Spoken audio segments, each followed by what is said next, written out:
नमस्कार, मी पंजाब डक. तुम्हाला शेतकऱ्यासाठी आनंदाची बातमी. कारण की बंगालच्या खाडीमध्ये एक कमी दाबाचा पट्टा तयार होत असल्यामुळं 29 तारखेला ते काय होणार आहे की इकडं नागपूरकडे येणार आहे. 29, 30, 31 आणि 1 तारखेच्या दरम्यान मग नागपूर, चंद्रपूर, वर्धा, भंडारा, गोंदिया, यवतमाळ, अमरावती, वाशिम, हिंगोली, अकोला, बुलढाणा 30, 31 आणि 1 तारखेच्या दरम्यान ह्या पट्ट्यामध्ये जवळपास 10, 15, 16 जिल्ह्यामध्ये मात्र मुसळधार पाऊस पडणार आहे म्हणून हा अंदाज लक्षात घ्यायचा. परत सांगतो मुसळधार पाऊस कसा पडणार आहे.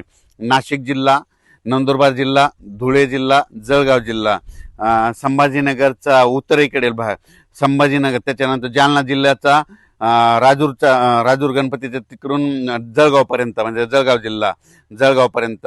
त्याच्यानंतर इकडं बुलढाणा जिल्हा पूर्ण, अकोला जिल्हा पूर्ण, अमरावती जिल्हा पूर्ण.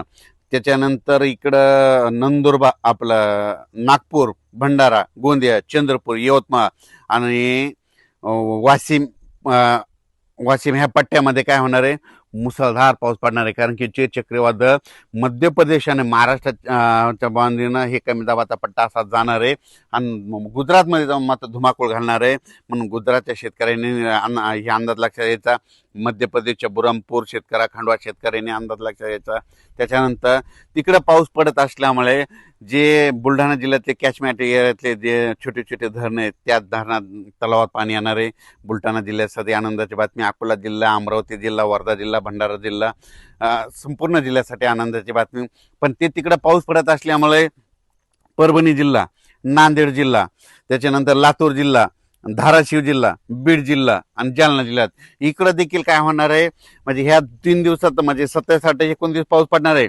पण 30, 31 आणि 1 तारखेच्या दरम्यान परभणी, हिंगोली, नांदेड, लातूर, धाराशिव, बीड आणि संभाजीनगर जिल्ह्यात देखील जोराचा पाऊस पडणार आहे. म्हणून हे परभणी जिल्ह्यातल्या शेतकऱ्यांसाठी आनंदाची बातमी. 30, 31 जुलै आणि 1 ऑगस्टच्या दरम्यान तुमच्या ह्या जालना जिल्ह्याच्या त्या परिसरामध्ये चांगला पाऊस पडणार आहे.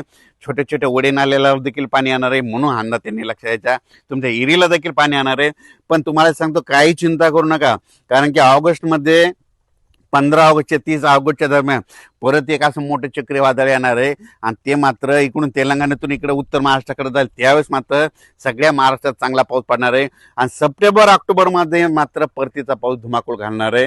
म्हणजे जवळपास सगळे तळ्याला पाणी येणार आहे. आणि उजनी धरण एक सांगू इच्छितो, आजच्यानं जवळपास 85% पुढे गेलेले ते देखील 100% भरणार आहे. म्हणून उजनीच्या शेतकऱ्यासाठी आनंदाची बातमी.